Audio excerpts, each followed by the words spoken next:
So finally class 11 student, आज की इस वीडियो में हम कंप्लीट करने वाले हैं अपना हिस्ट्री का चैप्टर नंबर 3, जिसका नाम है 3 महाद्वीपों में फैला हुआ साम्राज्य। देखिए, लास्ट वीडियो में मैंने इस चैप्टर का फर्स्ट पार्ट करा दिया था और आज की इस वीडियो में हम करने वाले हैं इस लेसन का सेकंड पार्ट, जो कि है आपका लास्ट पार्ट। ठीक है, इसके बाद आपका कोई पार्ट नहीं आएगा, सिर्फ 2 पार्ट के अंदर आपका चैप्टर नंबर 3 पूरा कंप्लीट हो जाएगा। तो थोड़ी वीडियो लंबी हो सकती है, बट ये है कि आपको अच्छे से पूरा चैप्टर समझ आ जाएगा। तो चलिए फिर बिना किसी देरी के साथ आज की इस वीडियो को हम शुरू करते हैं। My name is Shahrukh Saifi and welcome to our YouTube channel quick prep.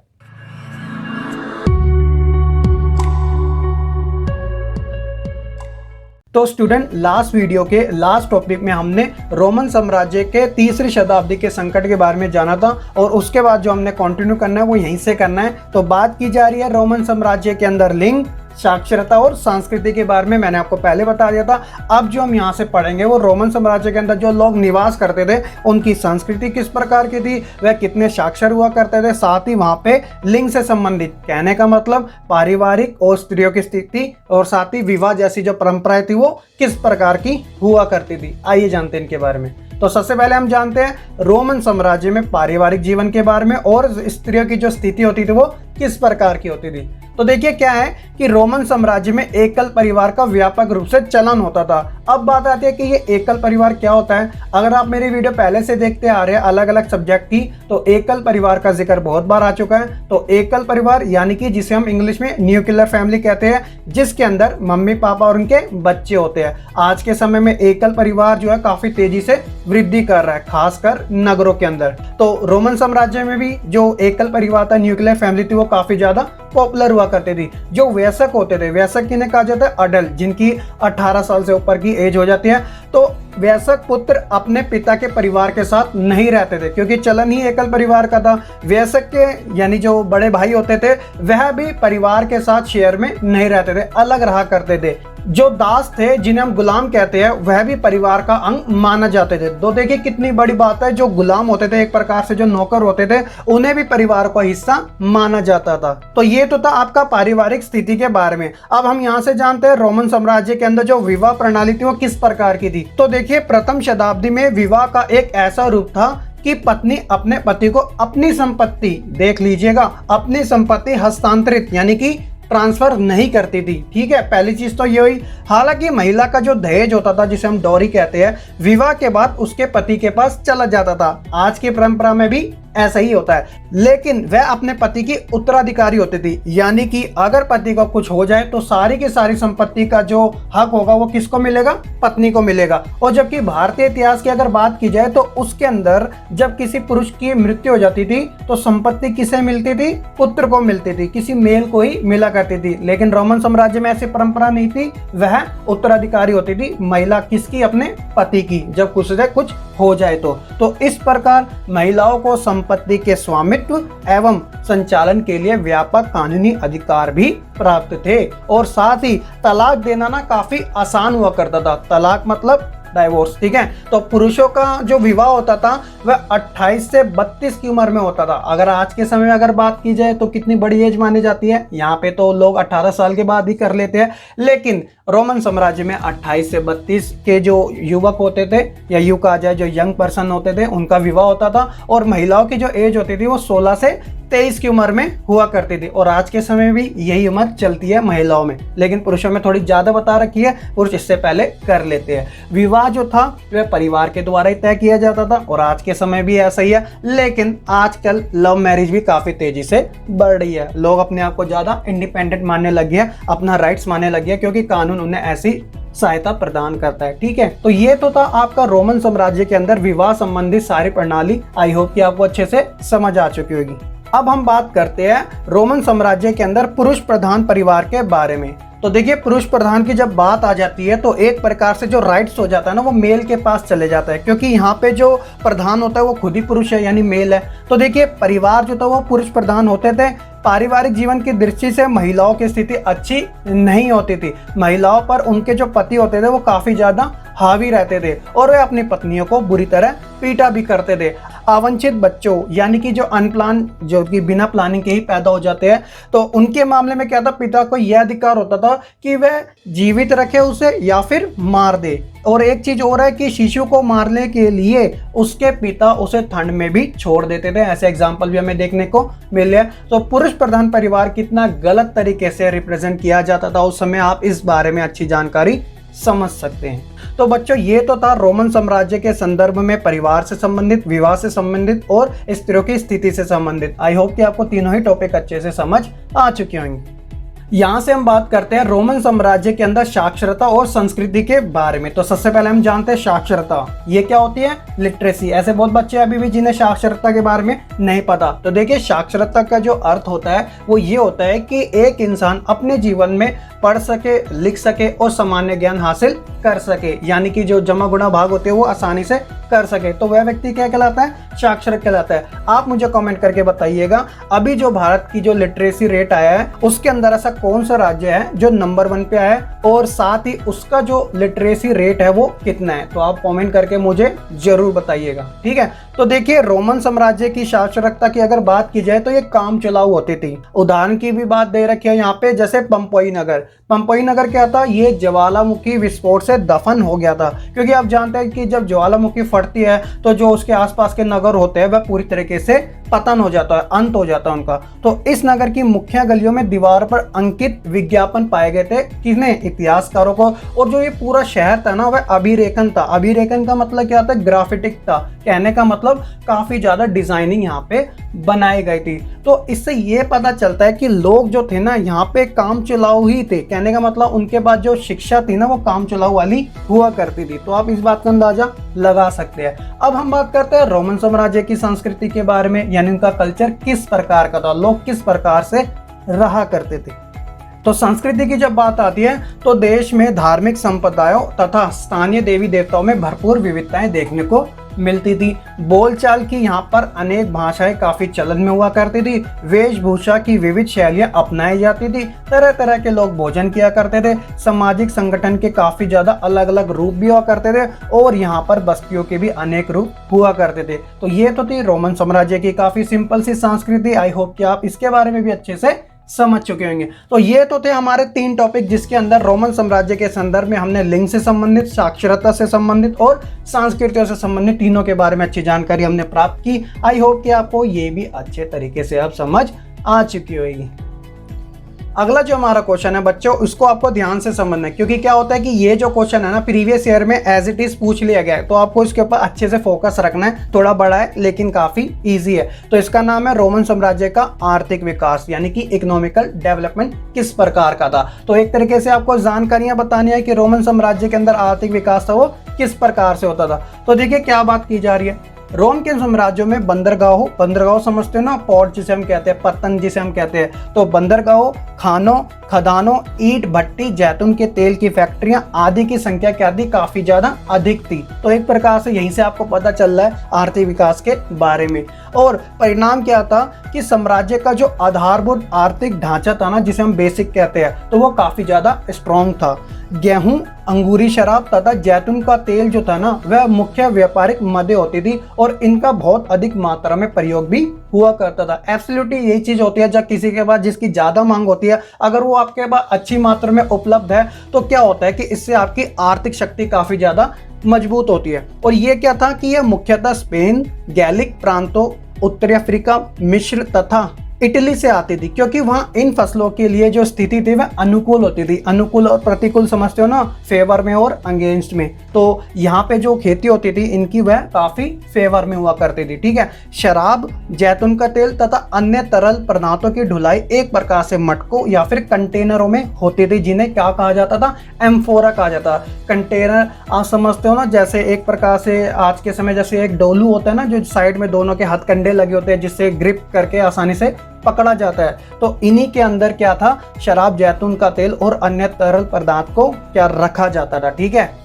6 point क्या कह रहा है कि स्पेन में जैतून का तेल निकालने का जो उद्योग थे ना वह 140 से 160 ईस्वी के दौरान अपने चरम पे थे, यानी कि काफी तेजी से यहाँ पे ये उद्योग इस्तेमाल किए जा रहे थे। उन दिनों स्पेन में उत्पादित जैतून का जो तेल था ना वह मुख्य रूप से ऐसे कंटेनरों में लिया जाता था जिन्हें ड्रेसल कहा जाता था। तो ये देखिए ये ड्रेसल क्या है, तो देखिए यह नाम जो था वो पुरातात्विक हेनरिक ड्रेसल के नाम पर ही रखा गया था। ठीक है, तो साम्राज्य के विभिन्न प्रदेशों के जो जमींदार थे और उत्पादक थे ना वे अलग अलग वस्तुओं का बाजार हथियाने के लिए आपस में क्या करते थे, प्रतिस्पर्धा करते थे, यानी कि कंपटीशन लगाते थे। जो कि ज्यादा पावरफुल लगा उसके अंडर में वो चीज आ जाया करती थी। साम्राज्य के अंतर्गत ऐसे बहुत सारे क्षेत्र थे जो अपनी असाधारण उर्वरकता के लिए प्रसिद्ध थे। अब वो कौन कौन से थे आगे आपको पता चलेगा। तो देखिए इनमें इटली के कैंपेनिया तथा सिसिली, मिस्र के फयूम, गैलीली, बायोजैकियम, दक्षिणी कोल तथा बोयटिका के प्रदेश शामिल थे। ये प्रदेश जो थे साम्राज्य की घनी आबादी वाले और सबसे ज्यादा पैसे वाले प्रदेश हुआ करते थे। सबसे बढ़िया किस्म की अंगूरी शराब जो थी ना वह कैंपेनिया से ही आया करती थी। सिसिली और बायोजैकियम जो थे वह रोम को क्या करते थे, भारी मात्रा में गेहूं का निर्यात करते थे। और गैलीली क्या था, एक प्रकार से यहाँ पे गहन खेती की जाती थी। अब आपके माइंड में आएगा कि ये गहन खेती क्या होती है। तो देखिए बच्चों, गहन खेती जो होती है वो एक ऐसी जगह पे की जाती है जहाँ पे जो लैंड होता है ना, जो स्थान होता है वो तो काफी छोटा होता है, लेकिन वहाँ उत्पादन बढ़ाने के लिए अच्छे अच्छे उर्वरक, कीटनाशक दवाइयों का इस्तेमाल किया जाता है ताकि उत्पादन ज्यादा मात्रा में किया जा सके। हालांकि लैंड कम है लेकिन फिर भी वहां से उत्पादन ज्यादा निकाला जा सके, तो इस खेती को हम गहन खेती का नाम देते हैं। तो आई होप कि आपको ये अच्छे से समझ आ चुकी होगी। तो बच्चों ये तो था आपका आर्थिक विकास जो कि रोमन साम्राज्य में कुछ इस प्रकार से फैला था। तो आपको मोटा मोटा ध्यान रखना है इनके बारे में, पॉइंट में ये सारी चीजें अच्छे से आपको समझ भी आ जानी चाहिए। तो बच्चों आगे हम बात करते हैं रोमन साम्राज्य में जो श्रमिक होते थे उनके ऊपर नियंत्रण किस प्रकार का रखा जाता था। तो देखिए रोमन साम्राज्य में श्रम प्रबंध तथा मजदूरों को अपने नियंत्रण में रखने का विशेष महत्व दिया जाता था और इस संबंध में विशेष कदम भी उठाए जाते थे। उद्देश्य सिर्फ यही था श्रमिकों को अधिक से अधिक काम में लिया जा सके। तो सबसे पहले हम जानते हैं कि ये श्रम प्रबंध क्या होता था, लेबर मैनेजमेंट। तो देखिए रोम के जो कृषि वेशक लेखक थे ना उन्होंने श्रम प्रबंध की ओर काफी ज्यादा ध्यान दिया। तो इनमें से एक लेखक है जिनका नाम है कोलू मेलेला। तो आपको इनका नाम याद रखना है। तो इनकी सिफारिशों पे जमींदारों को अपनी जरूरत से दुगनी संख्या में उपकरण यानी टूल्स और औजारों का सुरक्षित भंडार रखना चाहिए था ताकि उत्पादन जो है ना वो कॉन्टिन्यूस होता रहे, यानी लगातार चलता ही रहे। निरीक्षण को भी काफी ज्यादा महत्व दिया जाता था। एक प्रकार से निरीक्षण होता है इंस्ट्रक्ट करना, जायजा लेना। तो नियोक्ताओं कौन होते हैं, जो भी काम पे लगाते, जिन्हें एम्प्लॉयर कहते हैं। तो इनकी भी आम धारणा थी कि निरीक्षण के बिना तो कभी कोई काम ठीक से नहीं कराया जा सकता, तो इसलिए निरीक्षण कराना काफी ज्यादा जरूरी होता है समय समय के अंदर। तो निरीक्षण को ईजी बनाने के लिए कामगारों को कभी कभी छोटे दलों में विभाजित कर दिया जाता था। अब जब छोटे दल में विभाजित कर दिया जाता था तो एक प्रकार से एनालिसिस वाला काम हो गया जो कि काफी आसानी से चल सके। तो ये तो था श्रम प्रबंधन यानी कि लेबर मैनेजमेंट का एक काम जो कि लेखकों के द्वारा किया जाता था जो कृषि से संबंधित होते थे। एग्जाम्पल भी दिया है कोलू मेलेला की सिफारिश के आधार पर। अब बात आती है कि श्रमिकों को नियंत्रण किस प्रकार से किया जाता था, वह कौन कौन से तरीके थे। तो देखिए अलग अलग समूह में काम करने वाले दास आप जानते हैं ना, गुलाम। तो दासों को पैरों में जंजीर डालकर एक साथ रखा जाता था, कहीं वह भाग ना जाए, इसलिए तो उनके पैरों में जंजीर को बांध दिया जाता था। रोमन साम्राज्य में कुछ औद्योगिक प्रतिष्ठान ने तो इससे भी अधिक कड़े कानून को लागू कर रखा था। उन्हें अपने सिर पर एक गहरी जाली वाली मास्क या फिर नेट पहनना पड़ता था। जाली वाला होता है ना, जैसे रोबोट जैसे जो पहनते हैं। तो उन्हें फैक्ट्री से बाहर जाने के लिए भी अपने सभी कपड़ों को उतारना पड़ता था। और ये बात जो थी वह अधिकांश व्यक्तियों और कारखानों पर भी लागू हुआ करती थी। यहाँ पर एक कानून का नाम भी दे रखा है। 398 ईस्वी के एक कानून में यह कहा गया था कि जो कामगार थे ना उनको दागा जाता था। दागा यानी कि उनके शरीर पे कुछ ऐसे निशान लगाए जा सके ताकि यदि वह भागे और या फिर छिपने का प्रयत्न करे तो उन्हें पहचाना जा सके। और कई निजी उद्यमी जो थे ना वह कामगारों के साथ ऋण संविदा के रूप में अनुबंध कर लेते थे ताकि वह यह क्लेम कर सके यानी दावा कर सके कि उनके कर्मचारी जो है वो उनके कर्जदार है। एक प्रकार से उन्हें अपने जाल में यानी ट्रैप में फंसा लेना। तो इस प्रकार जो नियोक्ता थे ना, वे अपना काम किया करते थे श्रमिकों पर नियंत्रण रखने के लिए। तो एक तरीके से जो श्रमिक थे उनके ऊपर कितना बुरा प्रभाव पड़ता था। तो इसी कारण ये सारी चीजें हमें रोमन साम्राज्य में देखने को मिली, और आपको एंड में ये भी पता चलेगा कि रोमन साम्राज्य के पतन में ये कारण भी माना जाता है। ठीक है, अगला जो हमारा टॉपिक है वो हमारा रोमन साम्राज्य का सेकंड वाला चरण है, जो कि परवर्ती पूरा काल से जुड़ा है। जब मैंने आपको इस लेसन का फर्स्ट पार्ट कराया था तो मैंने आपको बता दिया था कि जो रोमन साम्राज्य है वो दो चरणों में बटा है। पहला है पूर्ववर्ती काल, दूसरा है परिवर्ती काल। तो पूर्ववर्ती काल के बारे में तो मैंने आपको फर्स्ट वाले पार्ट में बता दिया था। अब हम पढ़ रहे हैं परिवर्ती पूरा काल के बारे में। इससे पहले जो ऊपर के टॉपिक थे वो भी सारे पूर्ववर्ती काल से ही जुड़े हुए थे। तो देखिए परिवर्ती काल में क्या बात की जा रही है। परिवर्ती पूरा शब्द का जो प्रयोग था वह रोमन साम्राज्य के लिए किया जाता था, नो डाउट, और खासकर ये चौथी शताब्दी के इतिहास के लिए किया जाता था, क्योंकि जो थर्ड सेंचुरी थी वो पूरी तरीके से डेडिकेटेड थी पूर्ववर्ती काल के लिए। तो ये समय वह था जब अनेक सांस्कृतिक और आर्थिक हलचलें चल रही थी, और इस काल में रोमन साम्राज्य में धार्मिक और प्रशासनिक परिवर्तन भी देखने को मिले। आइए जानते हैं कि वो कौन कौन से थे। तो सबसे पहले मैं आपको बताता हूँ धार्मिक परिवर्तन के बारे में। चौथी शताब्दी में सम्राट कॉन्स्टेंटाइन, तो आपको इनका नाम याद रखना, ये सम्राट थे। इन्होंने क्या किया, ईसाई धर्म को राजधर्म बना दिया। एक प्रकार से रोमन साम्राज्य के अंदर जो ईसाई धर्म था वो क्या हो गया, प्रमुख धर्म बन गया। इसके बाद राज्य का तेजी से ईसाईकरण होने लगा, यानी कि जो लोग अलग अलग धर्म से संबंधित थे उन्हें क्रिश्चियन रिलीजन यानी कि ईसाई धर्म अपनाने के लिए कहा गया। इसके बाद 7वीं शताब्दी में इस्लाम का भी उदय हुआ, और यह धर्म भी काफी तेजी से लोकप्रिय हुआ। इसके बारे में आप पूरा अपना चौथे चैप्टर में इस्लाम के उदय के बारे में अच्छे से जानकारी प्राप्त करोगे। तो ये तो था धार्मिक परिवर्तन। दूसरा था प्रशासनिक परिवर्तन। तो देखिए राज्य के प्रशासनिक ढांचे में भी काफी ज्यादा चेंजेस देखने को मिले। तो सम्राट डायक्लिशियन के समय प्रारंभ हुए थे, और कॉन्स्टेंटाइन तथा उसके बाद भी यह जारी रहे थे। तो सबसे पहले हम जानते हैं सम्राट डायक्लिशियन के समय हुए परिवर्तनों के बारे में।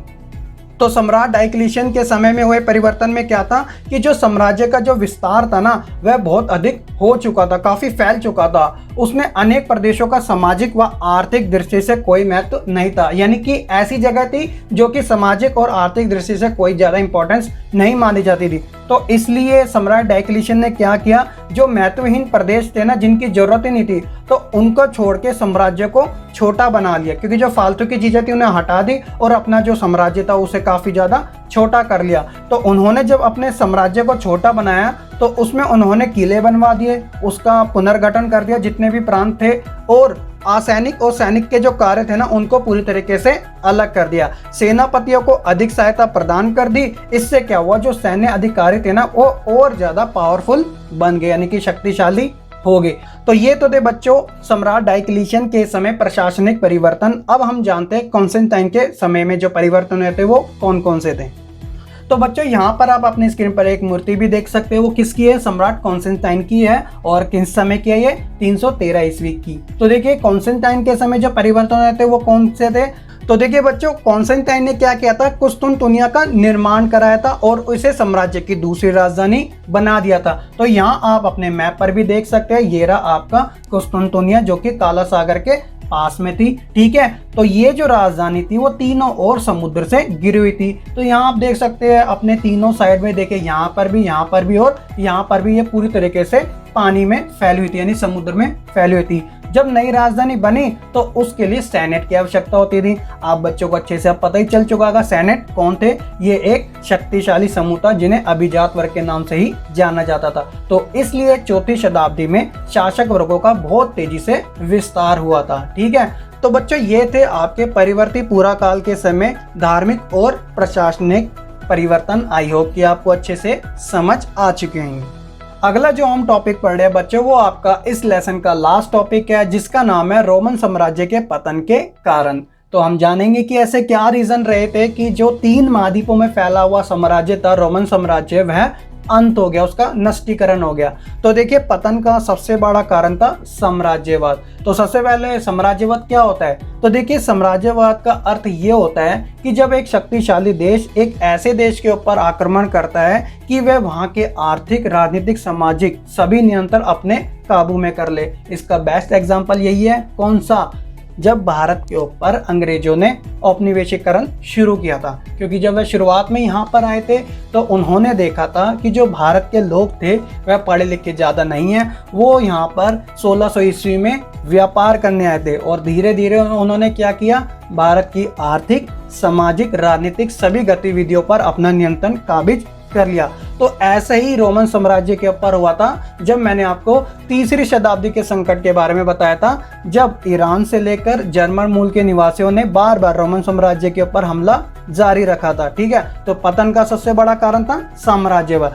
दूसरा था युद्धों पर साम्राज्यवाद के कारण क्या हुआ, लोकतंत्र जो था ना वह पूरी तरीके से समाप्त हो गया। जब किसी देश का लोकतंत्र समाप्त हो जाता है तो वो एक प्रकार से तानाशाह फैल जाता है, यानी कि अब वहाँ पे सिर्फ राजा की चलेगी और उसकी प्रजा को उनकी बात मानने पड़ेगी। जैसे एग्जाम्पल के तौर पे चीन के अंदर तानाशाह है, वहाँ का राजा जो है वो सारी चीज़ें चलाता है, उसके अंडर में ही सारी चीज़ें रहती है और जो वो कहता है उसकी प्रजा को मानना पड़ता है। एक एग्जाम्पल और है नॉर्थ कोरिया, तो वहां पर भी किंग जॉन का आपने नाम सुना ही होगा। ठीक है, नगरों में जन समुदाय जो था वह आलसी हो गया था। तो देखिए पतन का सबसे बड़ा कारण यह भी माना जाता है कि जब लोग ही यानी कि वहां की जनता ही आलसी हो जाए तो एक प्रकार से वह नष्टीकरण का इशारा देती है, क्योंकि वह अपने चीजों को अवेयर रख ही नहीं पा रहे थे। रोम में राजनीतिक संघर्ष और भ्रष्टाचार काफी तेजी से फैलने लगा था। तो ये सारे कारण आपको रोमन साम्राज्य के पतन से संबंधित देखने को मिलेंगे। और ईसाई धर्म के फैलने से जो सम्राट थे ना उनकी शक्ति भी कम हो गई थी। गौत, फ्रैंक, बेंडल आदि जर्मन कबीलों के आक्रमणों से रोमन साम्राज्य की शक्ति को बहुत ज्यादा कमजोर कर दिया था। तो ये सभी कारण थे रोमन साम्राज्य के पतन या फिर यूं कहा जाए अंत के। तो आई होप कि आपको रोमन साम्राज्य के पतन के बारे में अच्छे तरीके से ये 6 टॉपिक समझ आ चुके होंगे। तो बच्चों ये था हमारा चैप्टर नंबर 3 रोमन साम्राज्य, जो कि 3 महाद्वीपों में फैला हुआ था। हमने 2 पार्ट के अंदर ये पूरा चैप्टर कंप्लीट कर लिया। आई होप कि आपको अच्छे तरीके से ये चैप्टर भी समझ आ चुका होगा। अगर आपका कोई डाउट है या फिर आप कोई फीडबैक देना चाहते हैं तो आप हमें कमेंट करके जरूर बता सकते हैं। साथ ही अगर आपको ये वीडियो पसंद आई हो तो लाइक करना ना भूलेगा। और बच्चों अगर अभी तक आपने हमारा टेलीग्राम ग्रुप नहीं ज्वाइन किया तो डिस्क्रिप्शन के अंदर लिंक है, आप बच्चे जरूर ज्वाइन कर लीजिएगा, क्योंकि वहीं पर ही मैं आपके नोट्स अपलोड कर देता हूँ और साथ ही वहाँ पे आपके MCQ टेस्ट भी चलते रहते हैं। अगर आपका कोई डाउट है तो वहाँ पर भी हमसे पूछ सकते हैं, जहाँ पर आपको इमीडिएटली रिप्लाई मिल जाएगा। और एक छोटी सी बात और, अगर आप इस चैनल को पहली बार देख रहे हैं और ये मेरी आवाज़ यहाँ तक सुन पा रहे हैं तो प्लीज़ चैनल को सब्सक्राइब कर लीजिएगा और बेल आइकन दबाना ना भूलेगा, ताकि आपको ऐसे ही लेटेस्ट वीडियो की अपडेट मिलते रहे। तो चलिए आज की वीडियो में इतना ही, मैं मिलूंगा फिर आपको एक नई वीडियो के साथ। तब तक के लिए आप बच्चे खुश रहिए, पढ़ते रहिए और आगे बढ़ते रहिए।